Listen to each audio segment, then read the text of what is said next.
India முழுவதும் சீன பொருட்கள் வேண்டாம், பாய்காட் சீனா அப்படின்னு சொல்லி அப்படி ஒரு ஸ்லோகன் ட்விட்டரில், ஃபேஸ்புக்கில் எல்லா இடத்துலையுமே ட்ரெண்டிங் அடிச்சிட்டு இருக்கு. ஆனால் அதே ஒரு நாளில் அமேசானில் OnePlus 8 அப்படிங்கிற ஒரு மொபைல் ஃபோன் லான்ச் ஆகுது. அந்த லான்ச்சிங் முடிந்த அடுத்த சில வினாடிகளில் அந்த ஃபோன் என்ன ஆயிடுச்சு, முழுவதுமாக விற்று தீர்ந்து விட்டது. அடுத்ததாக ஜூன் மாதம் 22ஆம் தேதிக்கு மேலே ஒரு சேல் இருக்குது, அதில் வாங்கிக்கோங்க அப்படின்னு சொல்கிறாங்க. ஸோ நம்ம போட்ட வீடியோவில் நிறைய ட்விட்டர் அக்கௌண்ட்டில் ட்வீட்டில் என்ன வருது அப்படின்னா, நீ பாட்டுக்கு பாய்காட் சீனான்னு சொல்லிட்டு இருக்க, அங்கே பார் OnePlus 8 விற்று முடிஞ்சிருச்சாமே, இதுதான் இந்தியர்கள், இதுதான் இந்தியர்களுடைய மனநிலைமை, நன்றாக புரிந்து கொள்ளுங்கள், சீனாவினுடைய பொருளை உங்களால் என்ன செய்ய முடியாது, தவிர்க்க முடியாது அப்படின்னு சொல்லியிருக்காங்க. இதில் எவ்வளோ உண்மை இருக்குது? தமிழ் பொக்கிஷத்தில் நிறைய உலக அரசியல் பார்த்துருக்கோம். ஆனால் இப்போ இந்த ஒரு டாபிக் நம்ம எடுத்திருக்கோம் பாருங்கள், இந்த அளவுக்கு உலக அரசியலை நம்ம இதுவரையிலும் பேசியிருக்க மாட்டோம். உலக அரசியல் ப்ளஸ் நம்முடைய வாழ்க்கை, இது இரண்டும் ஒரு சேர இருக்கும் ஒரு சீரீஸ் தான் இப்போ தொடங்க போகிறது. இதுக்கு அடுத்த பார்ட் எப்போ வரும்லாம் தெரியாது, ஆனால் நிச்சயமாக இதனுடைய தொடர்ச்சிகள் வந்தால் நாம் விழித்து கொள்ளலாம். அன்பு தமிழஞ்சங்களுக்கு தமிழ் பொக்கிஷத்தின் வணக்கங்கள்.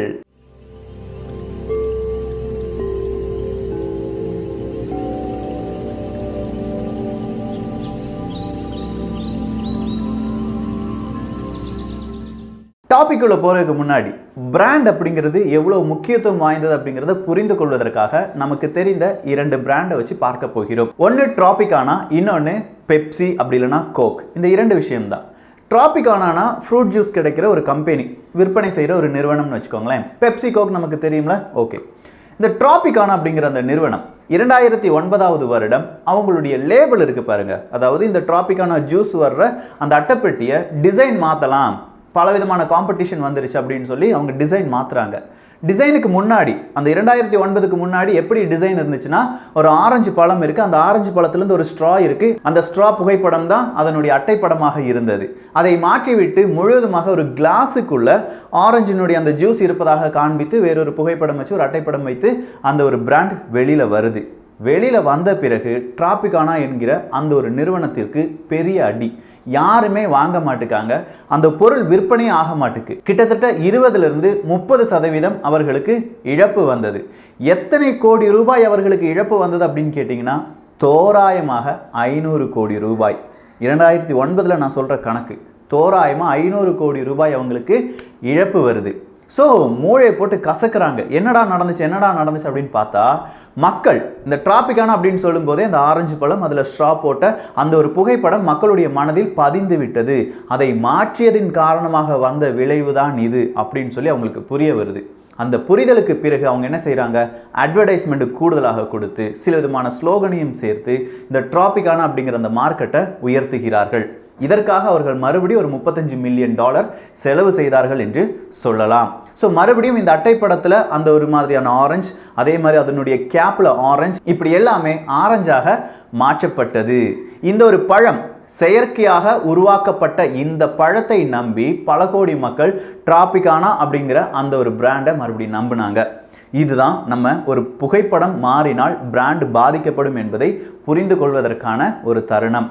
அடுத்ததா 1980-85 இந்த ஒரு காலகட்டத்தில் பெப்சிக்கும் கோக்குக்கும் மிகப்பெரிய பிரச்சனை, யார் முன்னாடி வருவாங்க, யார் அதிக அளவு விற்பனை செய்வாங்க அப்படிங்கிறது தான்.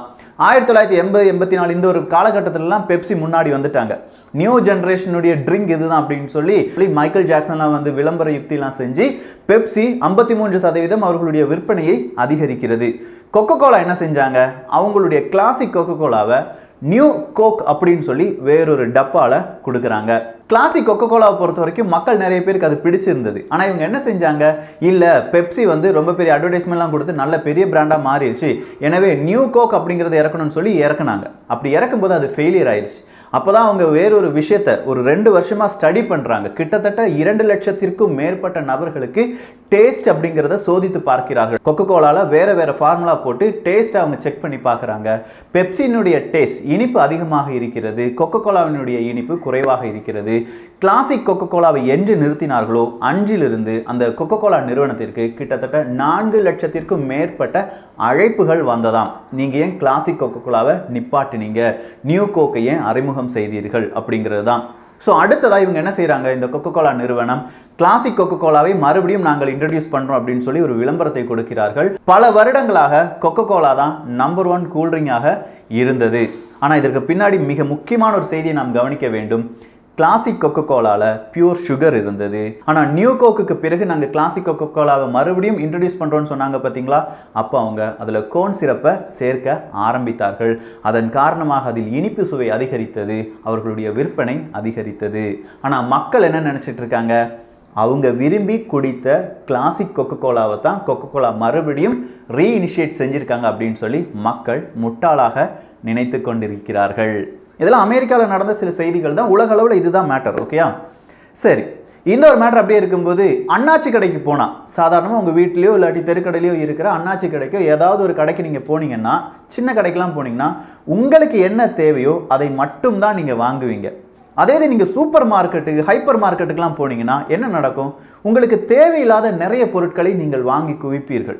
இதனுடைய காரணம் என்ன? நீங்கள் அது என்ட்ரன்ஸில் உள்ள என்ட்ரான உடனே, வேலைக்காரன் அப்படிங்கிற ஒரு படத்தில் இதை பற்றி தெளிவாக சொல்லியிருப்பாங்க. அதில் சொல்ல மறந்த சில விதமான ஸ்ட்ராட்டஜி தான் நம்ம பார்க்க போகிறோம். போன உடனே அங்கே நிறைய ஃப்ரூட்ஸ் இருக்கும், இல்லாட்டி ரொம்ப கலரான பொருட்கள் உங்கள் அந்த முகப்பிலேயே இருக்கும், அந்த வாயில் அப்படிங்கிறதுலேயே இருக்கும். ஏன் அப்படின்னு பார்த்தா அதெல்லாம் விவிட் கலர்ஸ் அப்படின்னு சொல்லுவாங்க. ரொம்ப கண்களை கவர்வதற்கான வண்ணங்கள் அப்படின்னு சொல்லுவாங்க. அந்த வண்ணங்களை பார்க்கும்போது நமது மனது சந்தோஷப்படும். நீ எவ்வளவு சந்தோஷப்படுறியோ அந்த அளவுக்கு நீ ஸ்பெண்ட் பண்ணுவ. இது யாருக்கு தெரியும்? முதலாளிகளுக்கு தெரியும், இந்த மார்க்கெட்டிங் படித்த கார்ப்பரேட்டுகளுக்கு தெரியும். அதனால் உன்னை சந்தோஷப்படுத்துறதுக்காகத்தான் மைல்டாக ஒரு சாங் ஓடிக்கிட்டே இருக்கும். நீங்கள் சூப்பர் மார்க்கெட்லாம் போனீங்கன்னா அப்படியே ஒரு சாங் ஓடிக்கிட்டே இருக்கும். பொதுவாக பாடல் கேட்பது என்பது நமக்கு ரொம்ப பிடிக்கும். அந்த நேரத்தில் நம்ம மனசு சந்தோஷப்படும். அப்படி மனசு சந்தோஷப்படுவதால் நீங்கள் அதிக அளவு பொருட்களை உங்களுக்கு தெரியாமையே வாங்கி கொண்டிருக்கிறீர்கள்.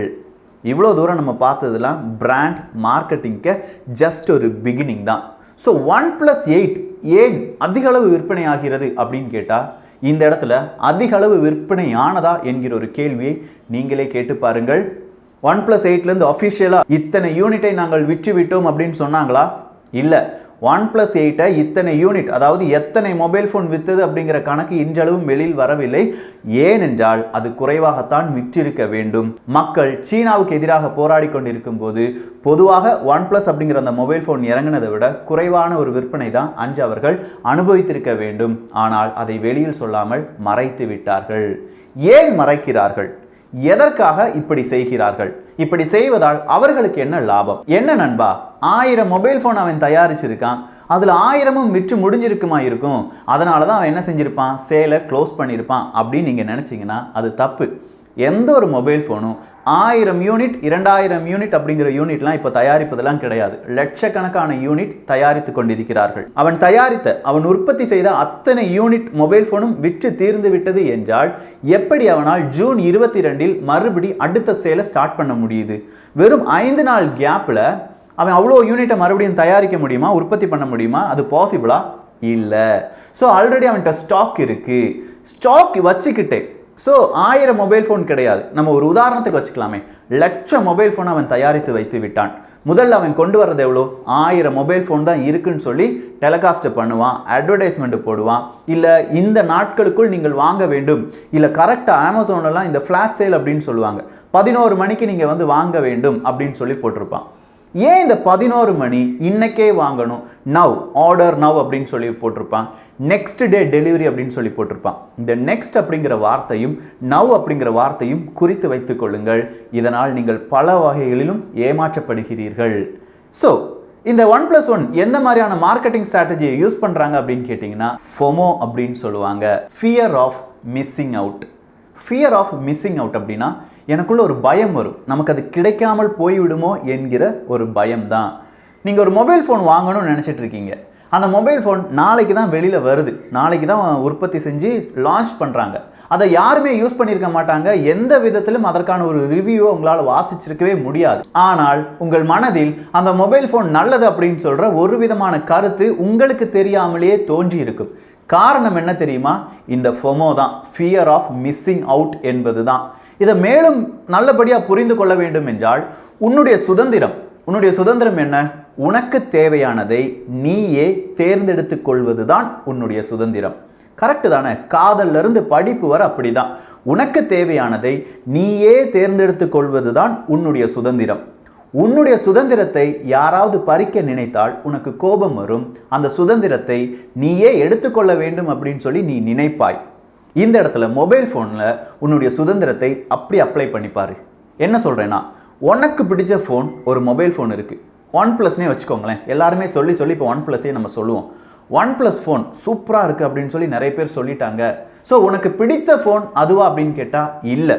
நிறைய பேர் சொன்னதுனால அது உனக்கு பிடிக்கப்பட்டது, உன் மனசில் அப்படி நம்ப வைக்கப்பட்டிருக்கிறது. சரி, அப்படின்னா நான் வாங்க போகிறேனே அப்படின்னு சொன்னால் உன்னால் வாங்க முடியுமா?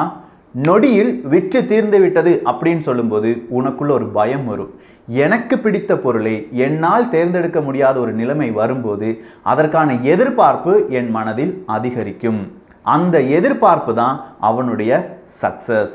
இதை எப்படிலாம் செய்வாங்க அப்படின்னு சொன்னால் ஒரு 4 விதத்தில் செய்வார்கள். முதல் விஷயம், கொஞ்சோண்டு ஐட்டம் தான் இருக்குது. நீங்கள் பார்த்தீங்கன்னா இப்போ அமேசான்லேயோ ஃப்ளிப்கார்ட்லேயோ போனீங்கன்னா உங்களுக்கு பிடித்த ஏதாவது ஒரு பொருளை பார்க்கும்போது 2 items left அப்படின்னு சொல்லி போட்டிருப்பான். வெறும் 2 ஐட்டம் தான் லெஃப்டாக இருக்குது, 2 ஐட்டம் தான் ஸ்டாக்ல இருக்குது அப்படின்னு சொல்லி போட்டிருப்பான். நாளைக்கு நீங்கள் வந்து பார்த்தீங்கன்னா அதே மாதிரி 5 ஐட்டம், அதே பொருள் 5 ஐட்டம் லெஃப்டில் இருக்குது அப்படின்னு சொல்லி போட்டிருப்பான். ஏன் ஒரே நாளில் ஸ்டாக் எப்படி இன்க்ரீஸ் ஆச்சு அப்படின்னு சொல்லி நீங்கள் யோசிப்பீங்க. இதெல்லாம் அவங்க போட்டிருக்கிற அல்கோரிதம், உங்களுடைய டேட்டா, நீங்கள் என்னென்ன சர்ச் பண்ணுறீங்க இது எல்லாமே அவங்களுக்கு தெரியும். அப்படி தெரிவதால் நீங்கள் அந்த பொருளை வாங்குவதற்கு தயாராக இருக்கிறீர்கள் அப்படிங்கிறதும் தெரியும். அப்படி நீங்கள் உங்களை வாங்க வைக்க வேண்டும் என்றால் உங்களுக்குள் இந்த ஃபொமோவை கொண்டு வரணும், ஃபியர் ஆஃப் மிஸ்ஸிங் அவுட்டை கொண்டு வரணும். 2 பொருள் தான் இருக்குது, வேணும்னா இப்போவே வாங்கிக்கோ அப்படின்னு சொல்லி ஆர்டர் நவ் அப்படிங்கிறது ஒன்று இருக்கும். அந்த ஆர்டர் நவ் கிட்டையே நெக்ஸ்ட் டே டெலிவரின்னு ஒன்று இருக்கும். ஸோ நெக்ஸ்ட் டே டெலிவரி அப்படின்னு சொல்லி அதை பார்க்கும்போது நம்ம மனசில் அந்த மிஸ்ஸிங் அவுட் ஃபொமோ அப்படிங்கிறது உடைக்கப்படும். எனக்கு தேவையான பொருள் எனக்கு கிடைத்து விடும், அதுவும் உடனே நாளைக்கு என்ன செஞ்சிருவான், டெலிவரி பண்ணிடுவான் அப்படின்னு சொல்கிற ஒரு விதமான ஒரு நம்பிக்கை உங்களுக்குள் பிறக்கும். அந்த ஒரு காரணத்தால் நீங்கள் அந்த பொருளை வாங்குவீர்கள். கொஞ்சம் கூட உங்கள் மூளையாவே யோசிக்க விட மாட்டான். ஸோ கொஞ்சோண்டு பொருள் தான் இருக்குது, இப்போவே வாங்கிக்கோ அப்படிங்கிறது ஒரு முறை. இன்னொரு முறை, இந்த டைம் தான் இருக்கு, 2 நாள் தான் இருக்கு, 2 நாட்களுக்குள் இந்த பொருளை வாங்கிக்கொள். இது 2வது முறை ஸ்கேர்சிட்டி மார்க்கெட்டிங்ல, இல்லாட்டி இந்த ஃபொமோல. 3வது முறை, நீ இந்த பொருளை வாங்கினால் உனக்கு இவ்வளவு டிஸ்கவுண்ட் இருக்கு அப்படின்னு சொல்லி போடுவான். இது 3வது முறை. 4வது முறை நோட்டிஃபை மீ என்பதுதான்.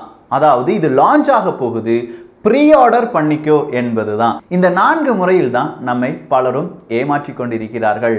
இந்த 4 முறையும் அது ரொம்ப டீட்டெயிலாக பார்க்க வேண்டியது. இப்போ ஷார்ட்டாக நம்ம பார்த்துருக்கோம். இதில் இன்னொரு வியக்கத்தகும் சில விதமான உண்மையை மட்டும் சொல்லிட்டு இந்த ஒரு பார்ட்டை முடிச்சிடலாம். அதில் என்ன அப்படின்னு கேட்டிங்கன்னா, லெஃப்ட் டிஜிட்ஸ் வேல்யூ அப்படின்னு சொல்லுவாங்க. ஒரு பொருளை நீங்கள் விலை பார்க்கிறீர்கள், அந்த விலை $13 நீங்கள் வாங்க மாட்டீங்க. 13 ரூபாய் என்றால் வாங்க மாட்டீங்க. அதே பொருளை $12.99 அப்படின்னு சொல்லி பார்த்தீங்கன்னா நீங்கள் வாங்குவீங்க. இதற்கு காரணம் மனிதனுடைய மூளை எப்போதுமே இந்த லெஃப்ட் டிஜிட்டை மட்டுமே நம்பி பார்க்கக்கூடிய ஒரு மூளையாக மாற்றப்பட்டிருக்கிறது. ஸோ லெஃப்டில் நம்ம என்ன பார்க்குறோமோ அதுதான் நம்முடைய விலை. ரைட்டில் இருக்கிறது நமக்கு தெரியவே வேண்டாம். ஒரு நண்பன்கிட்ட சொல்லும்போது 12 ரூபாய் அப்படின்னு நான் சொல்லும்போது 12 ரூபாய்னு சொல்லுவேன்னா இல்லை, அதை 10 ரூபாய் தான் சொல்லுவேன். 99.99 ரூபாய்க்கு ஒரு பொருளை நீங்கள் வாங்கினீங்கன்னா நீங்கள் உங்களுடைய உறவினர்கள்ட்ட சொல்லும்போது அதை நான் 90 ரூபாய்க்கு தான் வாங்கினேன்னு சொல்லுவீங்களே தவிர 100 ரூபாய்க்கு வாங்கினேன்னு சொல்ல மாட்டீங்க. 100 ரூபாய்க்கு அந்த பொருளுக்கும் அந்த 100 ரூபாய்க்கும் உள்ள வித்தியாசம் வெறும் 1 பைசா. இந்த 1 பைசாவை வச்சு உங்களை அவன் அடிமையாக்கிட்டு இருக்கான். இது ஒரு சின்ன ஸ்ட்ராட்டஜி தான். அடுத்த ஸ்ட்ராட்டஜி என்ன தெரியுமா? ஆஃபர் அப்படின்னு சொல்லி போட்டிருப்பாங்க. 10% முதல் 50% வரை அப்படின்னு சொல்லி ஆஃபர் போட்டிருந்தா நம்ம வாங்க மாட்டோம். இப்போ நீங்கள் பார்க்குற ஆஃபர் எல்லாமே எப்படி தெரியுமா இருக்கும்? அப் டு 50% அப்படின்னு சொல்லி மட்டும்தான் இருக்குமே தவிர 10 முதல் 50 அப்படின்னு சொல்லி போடவே மாட்டாங்க. இப்போ புதுசாக வர்ற அந்த ட்ரெண்ட் அது அப் டு 40%, 50% டிஸ்கவுண்ட் அப்படின்னு சொல்லி போட்டிருப்பான். இன்னொரு விஷயத்தில் போட்டிருப்பான் ஃப்ரம் $199. ஆப்பிள் ப்ராடக்ட்லாம் நீங்கள் எடுத்து பார்த்தீங்கன்னா அதனுடைய காஸ்ட் எவ்வளோ அப்படின்னா $500 இருக்கும். ஆனால் அவன் தொடங்குற காசு இல்லாட்டி அதனுடைய பேஸ் டிவைஸ் எதுலேருந்து வருது அப்படின்னு சொல்லி போட்டிருப்பான், $199 வருதுன்னு சொல்லி போட்டிருப்பான். ஆனால் $199 வர்ற அந்த ஒரு பொருளை நாம் வாங்குவோமா? இல்லை. ஆனால் $500 பொருளை நாம் வாங்குவோமா? அதுவும் கிடையாது. அப்படின்னா ஏன் இதை போடுறாங்க? அதற்கான காரணம் டீகாய் பிரைசிங் தான். இந்த டீகாய் பிரைசிங் இதை தெரிந்து கொண்டோம் என்றால் நிச்சயம் இந்த உலகத்தில் நமக்கு தேவையான பொருளை நம்மால் வாங்க முடியும். அவன் விற்பனை செய்ய நினைக்கும் பொருளை நாம் தவிர்த்து விடலாம். ஸோ இந்த decoy pricing, FOMO, fear of missing out, இதிலிருந்துலாம் நம்ம எப்படி தப்பிக்கலாம் என்பதை அடுத்த ஒரு பதிவில் பார்த்து விட போகிறோம். டீகாய் பிரைசிங்கை பற்றி ரொம்ப தெளிவாக நம்ம அதில் பார்க்க போகிறோம். ஸோ அடுத்த பதிவை யாரும் மிஸ் பண்ணாமல் பாருங்க. இந்த ஒரு காணொளி பற்றிய உங்களுடைய கருத்துக்கள் இங்கே வரவேற்கப்படுகின்றன. எல்லோரும் தமிழ் பொக்கிஷத்தில் இணைந்திருங்கள். தமிழ் பொக்கிஷம் சேனலை சப்ஸ்கிரைப் செய்யாத தோழர்கள் தோழிகள் தயவுசெய்து சப்ஸ்கிரைப் பண்ணிக்கோங்க. நல்லதை பகிர்ந்து நல்ல சமுதாயத்தை உருவாக்குவோம். நன்றி, வணக்கம்.